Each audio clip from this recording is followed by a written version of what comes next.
shit. Oh, it does have an out. Oh, it has a timer up there. Yeah. You said it. Well, as soon as we get the thumbs up, we can hear it. Yeah. Then we can have that just as that gets closer and up, you know.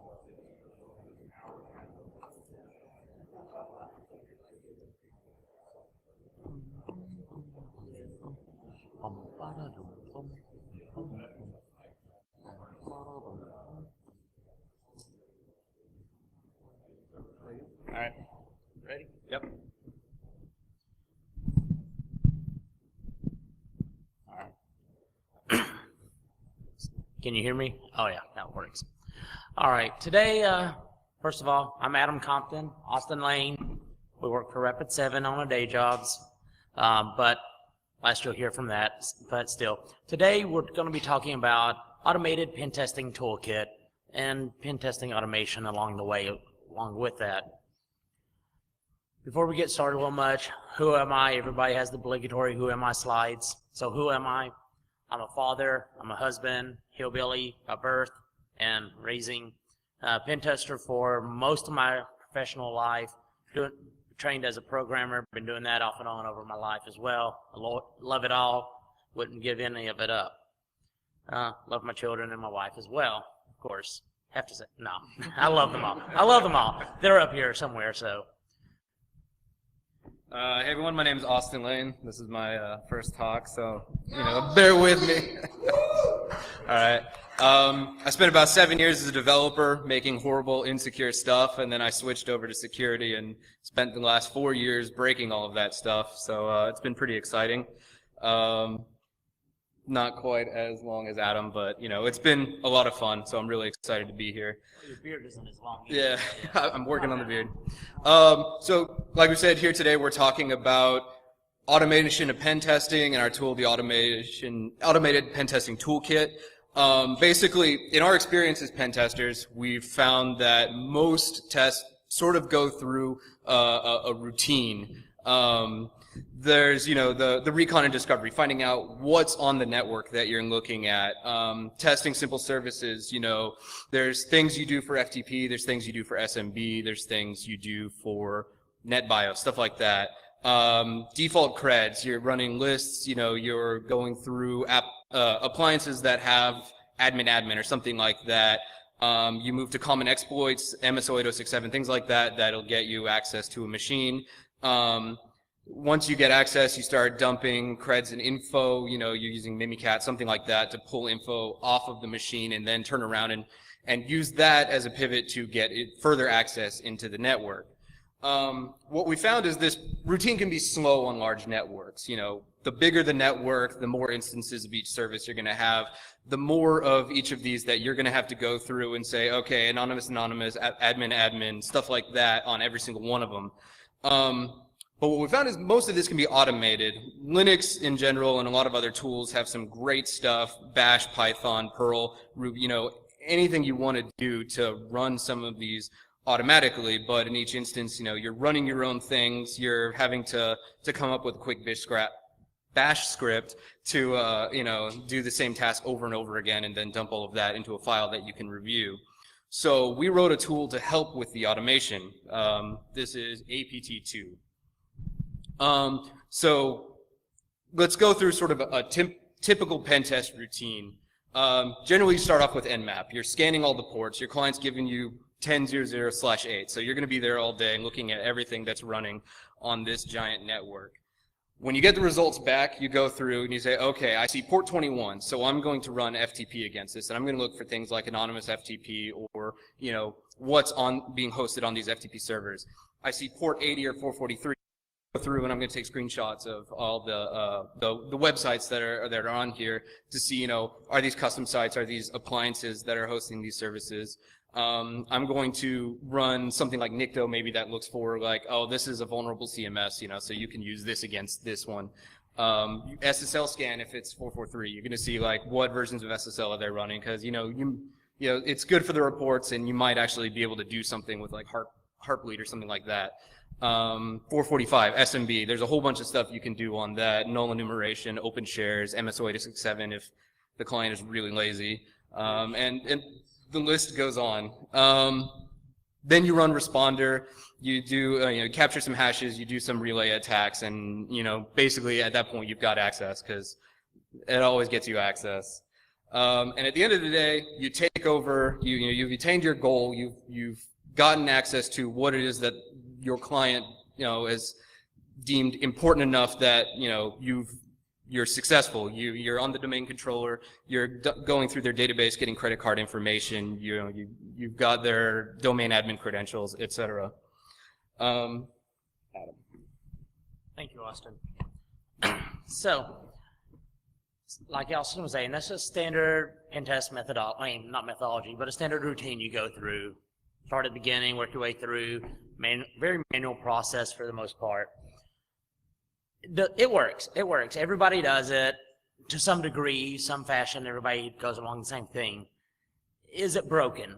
Well, if it's not broken, should we be fixing it? Well, the thing is it is slightly flawed, if you want to say it that way, in that it relies on the human for much of it, and it's humans doing monotonous, repetitive actions over and over. Humans tend to get a little sloppy over time, especially if you're doing the same task a lot. So, getting into that, the manual process of parsing through all that data can be a little slow. You might get a little slap happy if you're doing this for like 12 hours a day, or if it's like 2 in the morning, for heaven's sake, if the customer is making you do a nighttime test or something like that. You might glance over or pass over something that you should be looking at and not flag on it. Consistency, are you checking every single service instance on the network for the same test, all that, or are you just sampling, things of that nature? Repeatability, same concept. It's also like, if I do an engagement, if we're targeting a customer that's has us do an engagement, do a test for them every 6 months. I do the first one, Austin does the one 6 months from now, so forth. Is my base methodology the same as his? Yes, but is he going to go through testing it the same way or not? Probably not. Maybe for majority of it. Okay, so there's some discrepancy between our methodologies there, some of the repeatability from the customer's point of view, things of that nature. There again, it all relies on the human, your experience, things of that nature. So it is slightly flawed, not necessarily broken. Well, we can fix a lot of the underlying aspects of this. Some of it we can tweak, things of that nature. And in particular, automation can help with a lot of this. Thus, we're talking about automation and pen testing. But still. So you might ask, why don't you just use insert favorite monolithic vulnerability scanning engine? Well, you can, but there's certain issues with that, certain good things. So for example, some of the good things are there's a good number of them to choose from, open source, commercial. Some of them are fairly cheap, some of them are free. They're fairly useful and very useful in some scenarios, but maybe not in all. For example, you find the world's best web application scanner. That's great, but that doesn't really help you on other types of testing. Or you find something that's really good on one type of testing and it has lapses and other kind of stuff. So you're not going to find anything that covers everything perfectly. And I'm not going to say that APT does either, but it gives a good base to plug things in as we're talking. We'll talk about it later. Well, why not just use one of these large scanners to begin with? Well, while some of them are cheap, some of them can be fairly expensive. Yeah, leave it at that. Some of them can be fairly expensive. Some of them can be fairly resource intensive. For example, I power up one of these nice horn scanners on my laptop here. This happens to be a fairly beefy one. It can handle it in a VM and go processing. I might not be able to fire up too many other VMs on here. It's eating up most of my RAM, processor, things of that nature. So, okay, it kind of ties my hands a little bit on that. But more importantly, you get down to, let's say you want to add a new check or a new test or a new tool or something to that big monolithic thing. How easy is it? In almost every case, it's going to be fairly difficult. Yeah, they might have a bug reporting board or something like that, but that might take weeks, months, so forth down the road for get fixed or get added in or things of that nature. as we're talking with APT later on, we'll show how easy it is, or we'll discuss how easy it is just to add your own tool in there, your own commands, your own updates, things of that nature.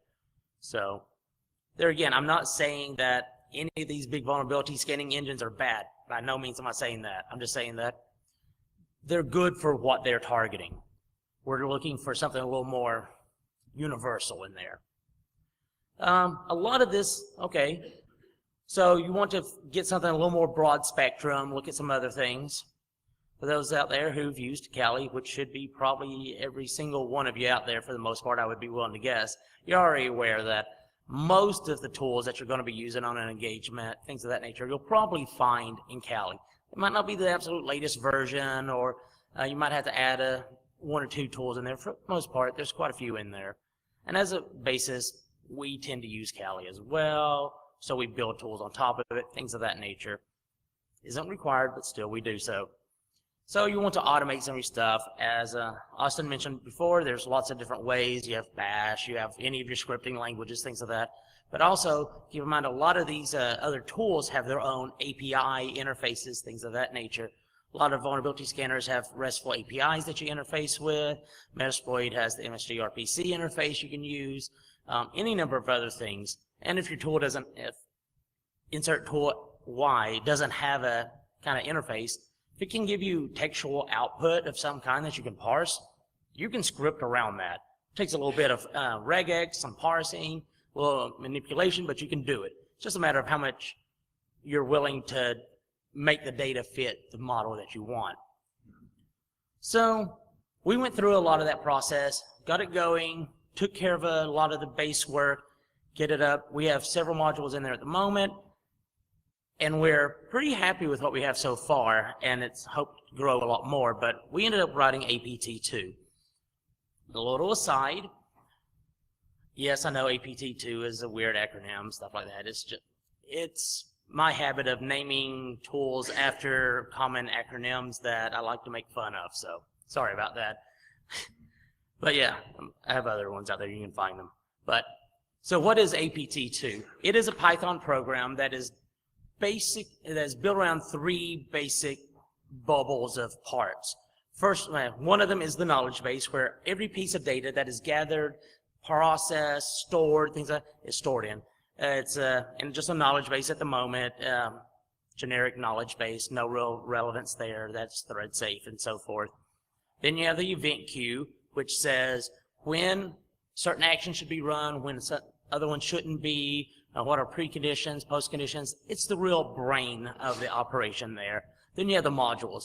Modules are the same as they are in any other large program. It's like your Metasploit module is your plugins for Nmap, or whatever. It's the modules for APT. What they can be, they're very atomic. They perform small actions. They have preconditions, postconditions, things of that nature. Austin will be talking about them a little more in a moment. Take another step down. Right now, it's based, it can pull in multiple inputs. Right now, the primary input that we have written up for it to pull in from is just Nmap. Almost everybody uses Nmap at some point during their engagement, typically near the beginning. So it pulls in Nmap. It can parse out the output, build up an event tree, things of that nature.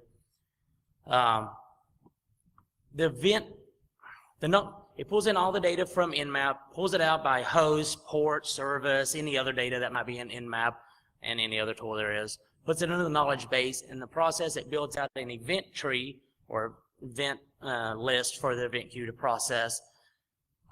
What's the next one there? Oh, yeah. Once that's built out, then it goes through, pops off the top of the event queue, says, okay, what's the first action, first event, okay, which modules are listening for this as a precondition, okay, you three are fine, go process with it, and then it goes to the second one, third one, fourth one, so forth. However, that's fine, that works, but what if a module has some output that can cause another event? That's fine. Modules not only can consume events, but they can produce new events for other modules that might be listening for them. This is great for scenarios where you might have something like one event is found new port 445. Okay, there's a module listening for that. It takes it, checks to see if there's null sessions. Okay, it finds that there's null sessions on that particular instance. It fires an event saying null sessions found on this host. Another module might catch that and go, oh great, you have null sessions there, let me try to do user enumeration. It does user enumeration.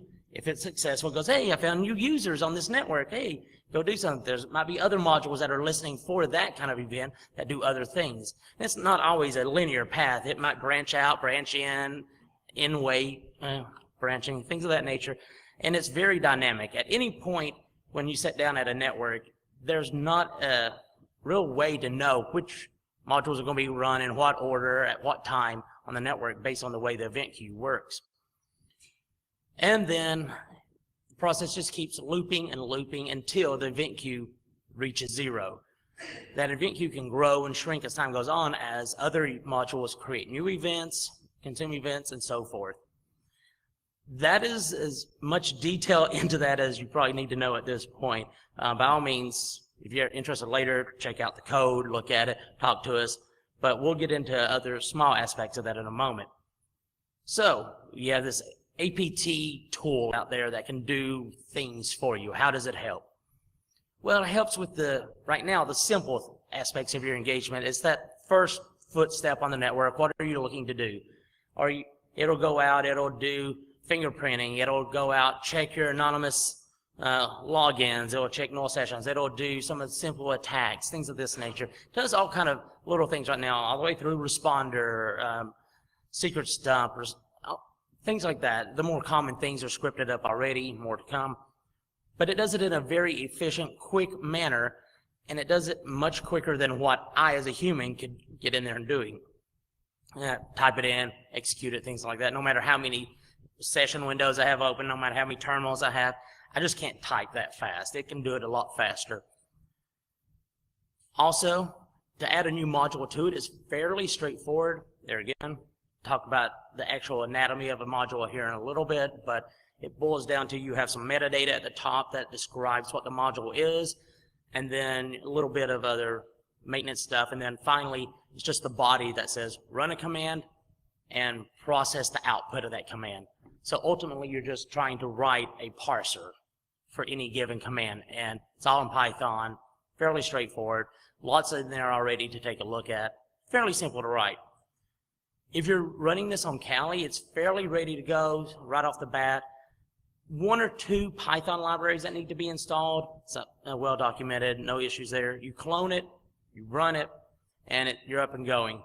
You can feed it as input right now of an nmap file, XML file, or a target range, and it will go run nmap for you and continue on its way. So just a quick little rundown before I hand off to Austin here. What can it do? Right now it can go out, identify services, systems, screenshot, whatever, any user interface item it sees, GUI interface, whether it's X11, VNC, web apps, things of that nature. If it finds file shares on the network, can it gain access? Yes? Okay, fine. Search through there, look for interesting files and report on them. Oh, you found accounts on the system, you have usernames. Well, let's try to brute force those. Touch on that later with the safety levels, remember that. If we encounter a scenario that there's a Metasploit module that can help run or test for something, great, run the Metasploit module. Definitely make use of these other tools that are out there. That's what we're going for. If it captures hashes, fine, take it and dump it off to John or Hashcat or whatever and let it crack them. Go forth. It boils down to if there's a file or a command, a binary that you want to run on an engagement from right now in a Linux environment, you can probably write a module for it fairly simply. You're not having to write to do the action, you're just writing to execute the command and parse the output and teach it and have it so that other programs can consume it. At which point I hand off to Austin. Okay, so like we mentioned earlier, APT2 is a framework. It's got a couple different sections, the guts of which are the modules, and we've mentioned that a few times.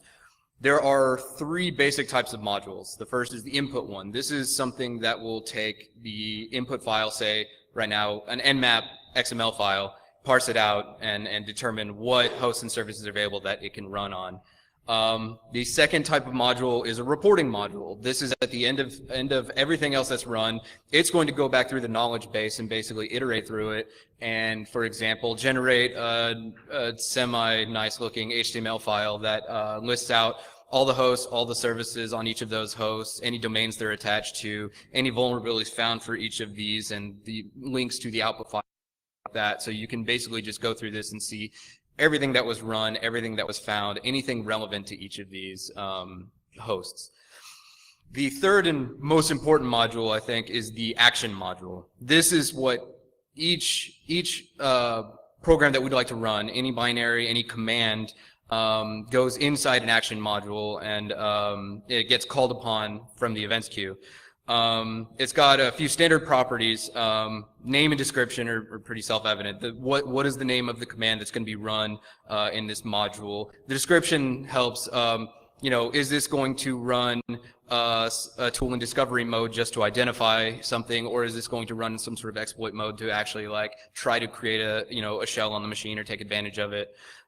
Requirements, this is typically the name of the application that this module is going to run. So if you're trying to make a Dirbuster module, you would say the requirements is Derby, and then when APT2 is run, it'll load up this module and try to execute that and see if that's actually existing on the system. If it's not, you get a warning at the beginning saying, hey, you're missing this. You might want to go install it if you are planning on running this module during the test. For things like Python libraries, you can also make them a little more descriptive. So whereas with a binary, you can typically run apt-get to install it on here. Maybe a Python library, someone has a preferred method of doing it.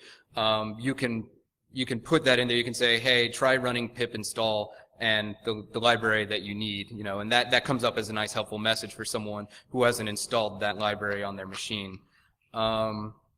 Next up is the triggers. This is what's going to this module is going to be looking for this condition for it to run. So anytime a new service is found, the trigger new port 21, new port 445, that gets thrown up in the air, and then any module that responds to that says, that's me, add me to the queue. Anytime a module runs and it says, well, I've found, this thing is vulnerable to anonymous login, or this has null enumeration, or I found credentials, it's going to throw up a new event there, and any module that is triggered off of that says, oh, that's me, add me to the queue. Those requirements are basically what allows us to not only make this dynamic, but chain multiple modules together and fire them off in sequence so that you get pretty good depth on what's going to run as this thing progresses. One of the most important things in here is the safety level. We've added this in because there are certain things that you'll want to run, but not all the time. And depending on what network you're running it on, there are some things you never want to run. So we've basically given it a scale of 1 to 5. 5 is the safest. This is discovery modules. This is things like, something like enum for Linux. You can just see, does this have null sessions? This is something like, HTTP screenshot is just go on, take a picture of whatever's on the web server. Moving down in the middle, so 4, you might start doing more things that interact with servers. 3 is where you start getting into things like, that's where we put responders. So this is something that might start doing things that interferes with network requests, and so you'll want to run this for a limited amount of time. Maybe you don't want to run this at all, so you're not going to go down that far. 4 is when you get down into brute forcing. We put it there so that, if there's, going back down, 2, going the other way. 2 is when you get into things like brute forcing, where there's risk of locking out accounts and things like that could be disruptive to the client on a bigger level here. And then finally, 1 is things where there's very real risk of just kicking over the server. Something like MS08067, where if you're trying to use it, there's a real chance that it could just kill that service altogether and nobody can use it anymore. So those safety levels are there to make sure that it's only as destructive as you want it to be. And for the most part, if you run it at a 4, you can get a good amount of the modules in and get things you need done without worrying about anybody getting mad at you. Inside the module, basically, process is where everything happens. The event queue will call process. Process, in turn, does things like you can have it grab any targets related to a specific port or service or domain or whatever from the knowledge base and bring that back as a list, and then you can, act on them however you want. Either run a command against an individual list and run a single command against all of them. It depends on what tool or command you're going for. Limitations of the modules and the framework itself. The first one, and kind of one of the biggest ones, is the tool needs to be non-interactive. The way we've made this is more or less to fire and forget until the results come back. If a tool is prompting you for a yes or no input or to add something onto it in the middle of it, the way this runs, it's going to fire it off, and then that prompt is going to get stuck there, and then when the results come back, that's all you're going to see. Most of the modules we've written so far have been ones where you can simply say, here's the tool name and the IP address, go, wait whatever timeout we give it. Generally, you can give it, on the high end 15 minutes, and most of them will be done well before that. Something like Responder, we give it 15 minutes and then we just kill it at that point and then see what it's found in that amount of time.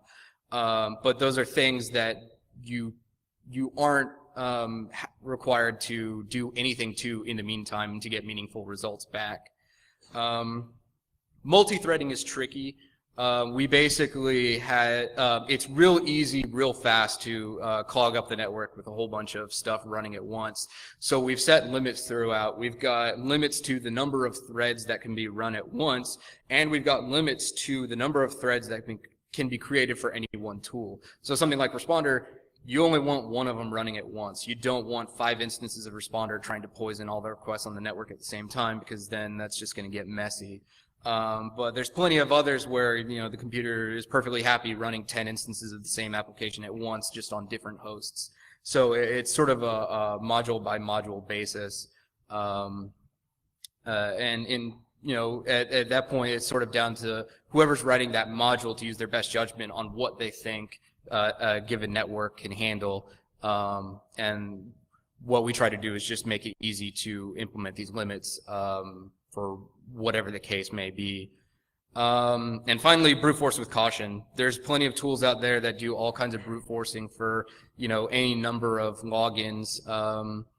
The best we can do is add a safety level to that, but because this is sort of running blind until the end, unless you're running it in extreme verbose mode and you can just see everything happening at once, you can fire this off and then 15 minutes later come back and find out it's locked out accounts on half a dozen systems because you weren't real careful with how you were choosing it to fire these off, what accounts you were using, or you hadn't checked the password policies to see how many lockouts you could do on one before you ran this.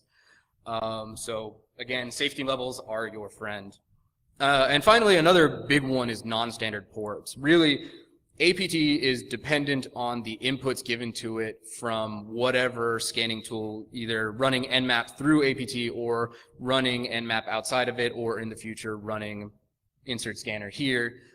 When that scanner looks at a service on a host and says, oh, this is port 21, this is probably FTP, if that's the best it does, that's the best we have to go off of.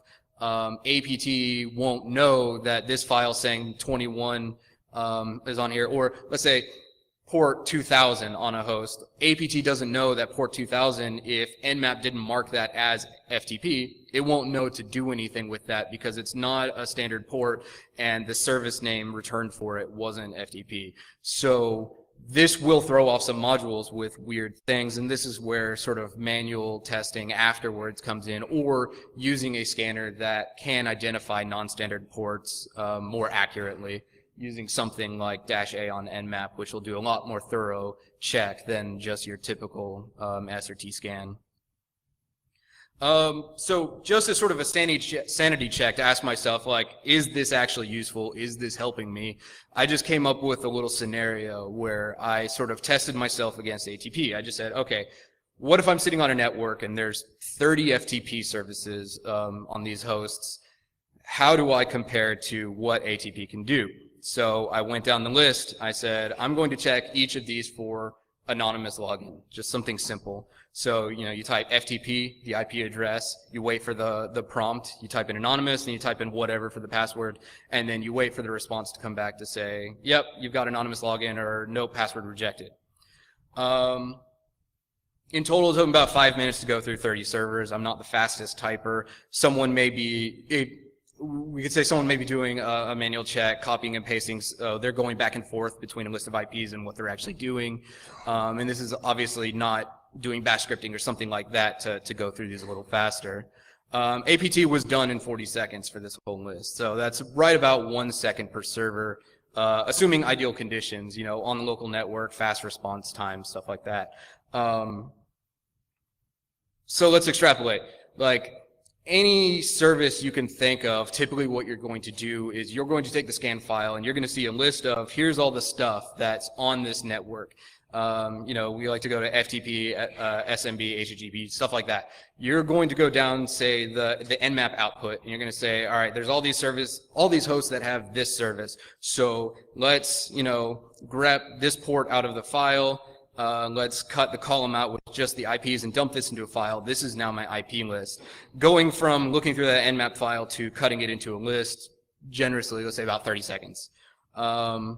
Next, you pick a tool for the service. You're going to say, all right, for this one, this is port 80, so I'm going to run Nikto against all of these ones coming back as port 80. If it's a tool that only accepts one IP, like something like SMB client, where it's just like you're pointing this directly at this host and seeing what comes back, you're doing this repeatedly for each one of those, whether it's manually typing in, going back and forth, cutting and pasting. If you're like me, you have to read the help menu for every tool that you use, so you're going to add an extra minute on top of that, just figuring out what arguments am I supposed to add to this. That's another 30 seconds plus of just taking the IP, typing out the name of the tool, and firing it off. Now you repeat for every service that you want to do this to and every host that you want to do it to. And this baseline time of just selecting a port, generating a list, selecting a tool, getting the arguments, running it against everything, this time adds up. This is, picking and choosing a tool, figuring out how to do it, doing it against everything.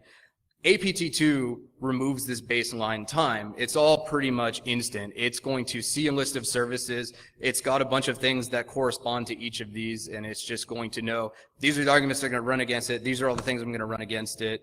Let's go. And so basically, those minutes of each tool that you're going to use are now wiped away in a matter of 1 or 2 seconds for it, just to throw all of this out here and wait for the response from the server instead. So now to just give you sort of we've talked a lot about how this stuff runs, so now we're going to do a sort of a video demo of what's actually running, and we can show how the process works and what comes out of it. Give me a second here to make sure I got it up and going. And, all right. Assuming it's working. Yeah, there we go.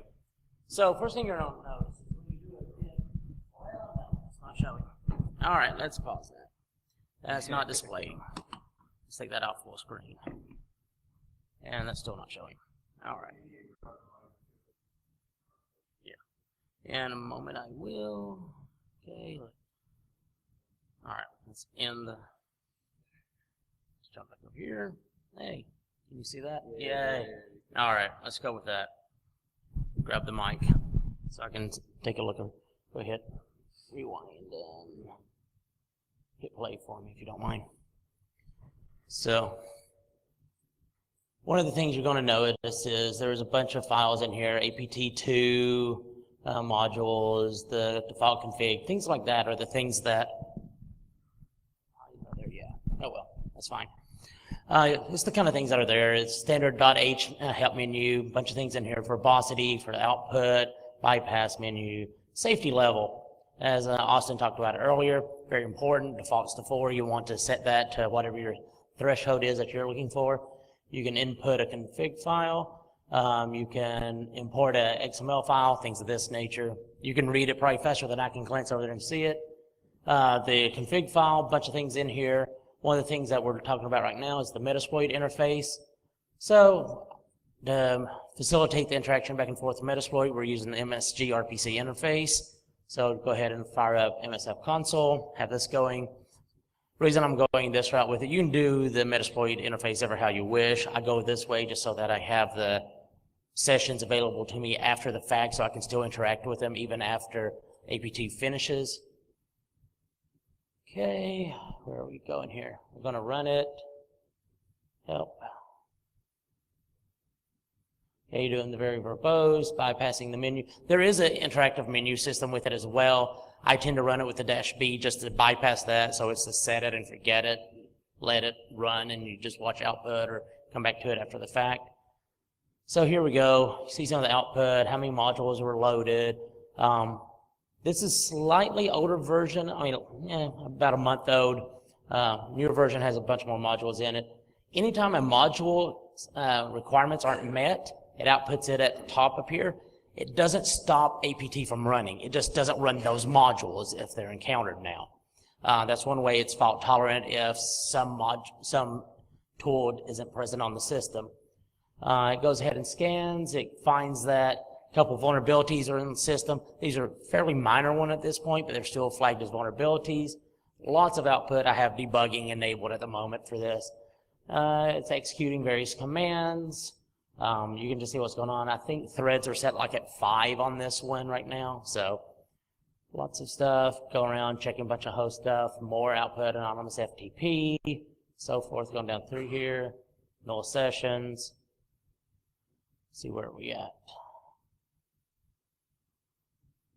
I found something was part of, actually it's not part of a domain, it's just part of work group, but there's others down here in the moment it'll flag.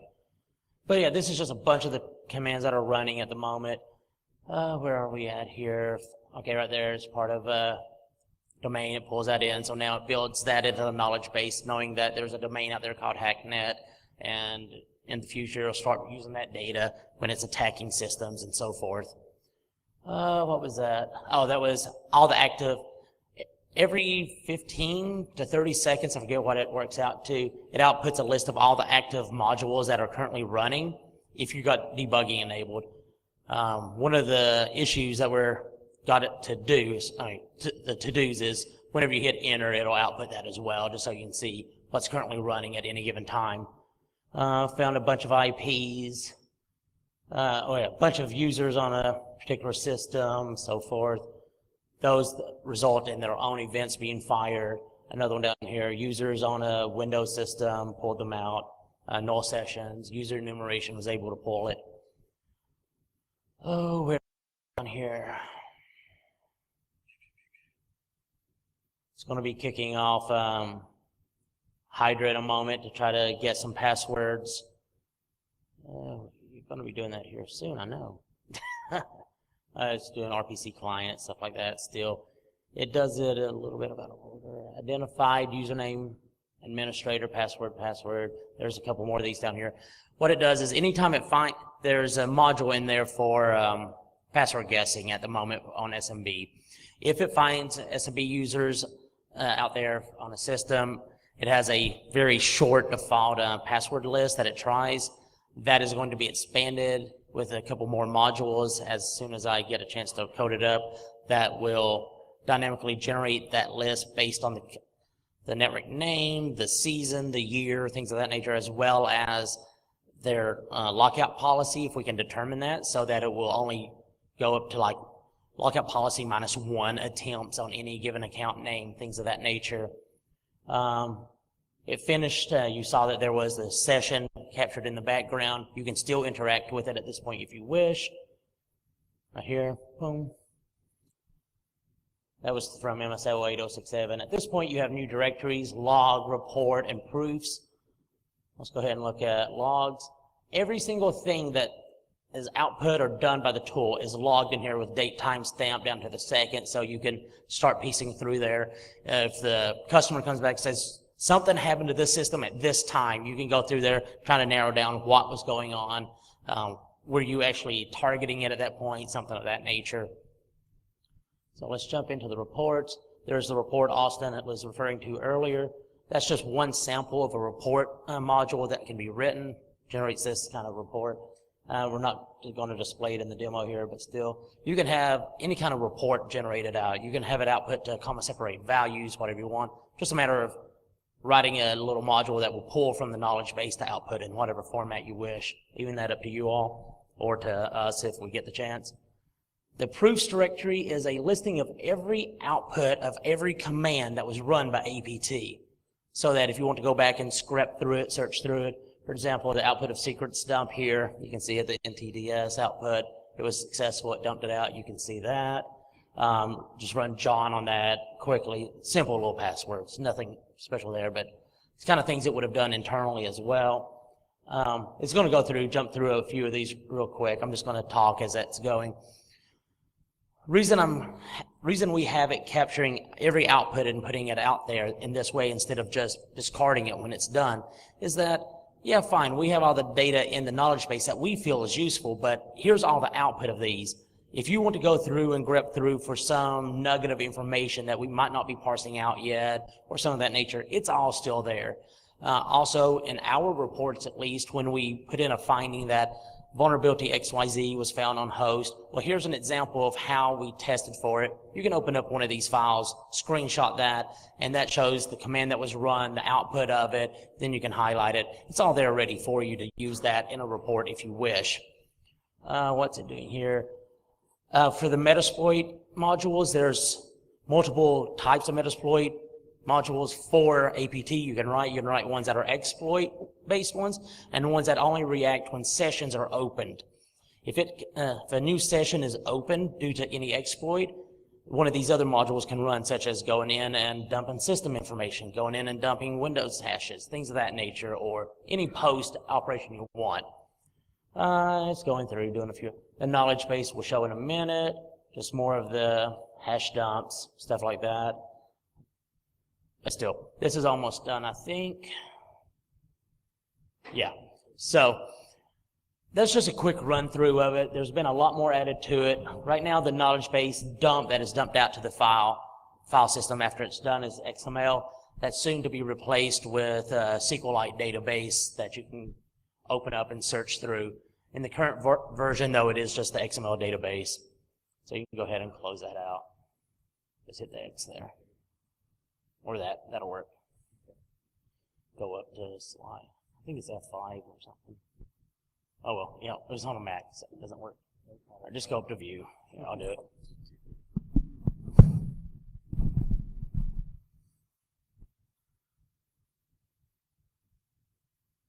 Where are we? And of course, we're all the way back. I always forget the option there. And all right, so demo time. That was a quick run through of some of the current capabilities of it. We actually have a few more modules in APT than are demonstrated there. Lots of other attack vectors. There's stuff for JBoss and a bunch of your web app stuff, responders in there, things of this nature. Things that you typically, it's attacks, tools, techniques that you typically use on that first day and a half of an engagement when you sit down there. A lot of commonality you tend to do. At least it's a lot of the commonality that we end up doing ourselves. That's not necessarily saying that's things that you do, but odds are you do some portion of that as well. So when we're dealing with this, we have a bunch of questions out there to the audience, to the industry as a whole. If you're interested in using something like this, what kind of tools or techniques do you use that can be repeated, can be reprocessed, can be automated, things of this nature? If there is something out there, by all means, hit us up on GitHub, put in an issue, a request, a new feature request, something of that nature. Or if you are so inclined to start writing your own modules for it, go out there, write your own modules, put in a pull request, things of that nature. We're available at any given time out there. Our contact will be on the next one. Some of the future plans that we have interest in going with ourselves are more than just the Nmap import. That was in there as a placeholder for now, and we just haven't gone back to write other ones for Nessus, Nexpose, Burp Suite, whatever your choice of other input source is. Finishing out the full attack chains for not just responder here, but for some of the other attack chains that we typically use. We have many of them finished, but some of them are just piecemealed in there. We were missing a few modules. Make sure we fill all that out, have full attack chaining going on. In the process, write as many more modules as we can that are going to be useful to people.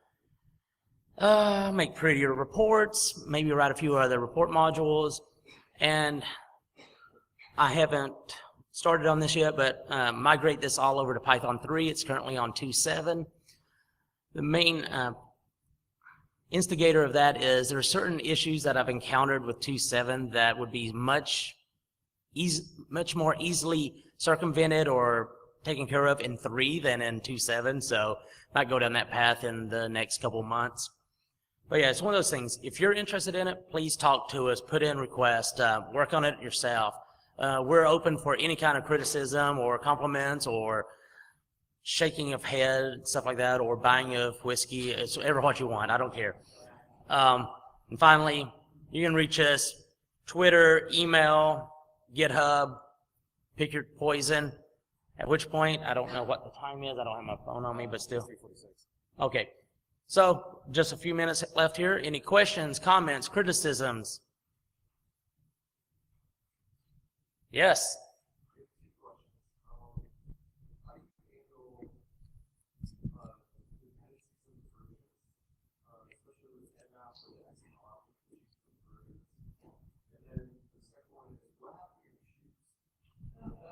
Oh, they're over there. They were bothering my feet, so sorry. I'm not used to them, but still. Shoes are over there somewhere, but how do we handle dependencies?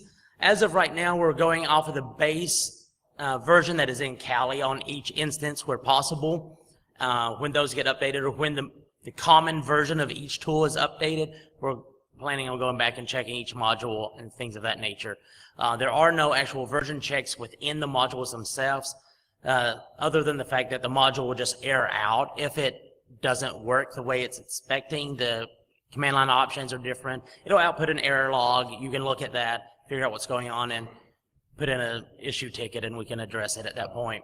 But like I said, we got our first issue ticket last night. Shout out to Chappie for finding a bug for us. Yay. Yeah. Yeah.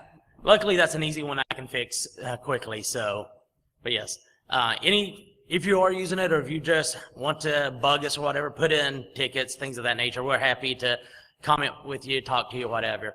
Yes, sir.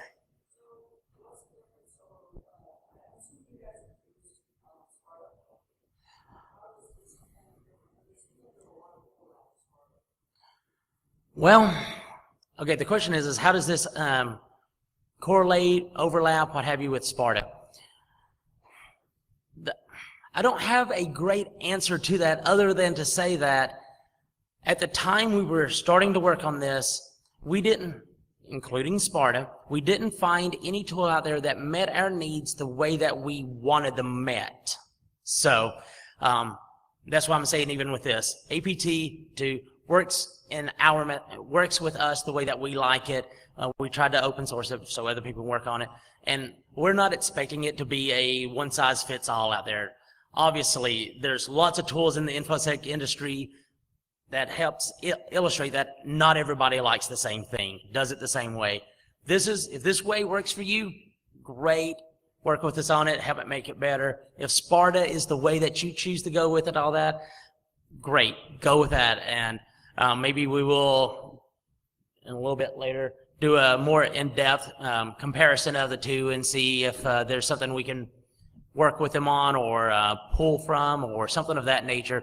But just off the top of my head, the best answer I can give you is that it didn't fit our needs as what we were needing. So I know that's not the best answer for you, but that's the honest truth. Anybody else out there? Yes? No? Maybe? Well, thank you all very much. Have a great rest of the day.